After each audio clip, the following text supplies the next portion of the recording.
E for promo में खुशामदीद। जी तो viewers, drama serial कुर्बतें पहुंचा अपने इख्तिताम को, जिसमें बहुत सारी मोहब्बतें समेटता हुआ और बहुत सारे गमों को भुलाता हुआ ड्रामा सीरियल कुर्बतें पहुंचा अपने इख्तिताम को।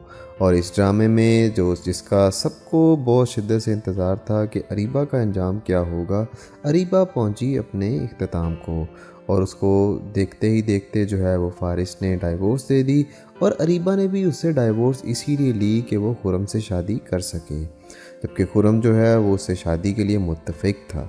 और इतने में सादिया जो है वो चली आई जब खुरम के घर उससे अरीबा से मिलने, तो उसे पता चला कि अरीबा तो बहुत खुश है और उसने तो जानबूझकर डाइवोर्स ली है फ़ारिस से। तो अरीबा फिर उसको बताती है कि हाँ, मैंने अपनी मर्ज़ी से ली है। तो जब सादिया ने पूछा कि तुमने खुरम से शादी करने के लिए किया है ऐसा सब कुछ, तो वो बताती है कि हाँ बिल्कुल, मैंने ऐसे ही किया है और फिर ऐसे ही होता है। अरीबा कहती है कि मैंने खुरम से शादी करने के लिए ही फ़ारिस से डाइवोर्स ली है।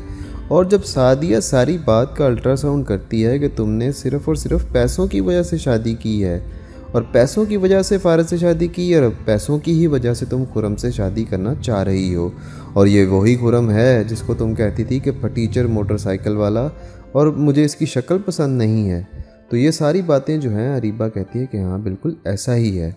और खुशकिस्मती से खुरम बाहर खड़ा सादिया और अरीबा की सारी बातें सुन लेता है और वो उसी वक्त डिसाइड कर लेता है कि उसने अरीबा के साथ क्या करना है। और फिर ऐसा ही होता है। अरीबा बड़े प्यार से खुरम के पास आती है और उसको कहती है कि तुम फिर शादी कब कर रहे हैं हम शादी। तो खुरम आगे से कहता है हम तो नहीं शादी कर रहे, मैं तुम्हारे साथ शादी नहीं करना चाहता। अरीबा समझती है कि ये मजाक कर रहा है, लेकिन फिर खुरम उसका ये मजाक असल में बदल देता है। वो कहता है कि निकल जाओ मेरे इस घर से, मैं तुमसे नफ़रत करता हूँ। मैं वही फटीचर मोटरसाइकिल वाला और जिसकी शक्ल तुम्हें पसंद नहीं है वो तुम्हें रिजेक्ट करता हूँ। और वो ये कहकर उसको चंद पैसे देकर घर से चलता करता है और अरीबा फिर अपने वापस उसी घर में आ जाती है जिस घर से उसको उसकी माँ ने निकाला होता है और वो अपने किए पर पछता रही होती है। जबकि दूसरी तरफ रूहान भी मनाहिल के साथ खुश रहने लग जाता है। सादिया तो पहले ही खुश थी और दूसरी तरफ फिर जमल जो है वो फ़ारिस के बार बार आने पर उसको माफ़ कर देती है और वो फिर सब एक होकर ज़िंदगी गुजारना शुरू कर देते हैं।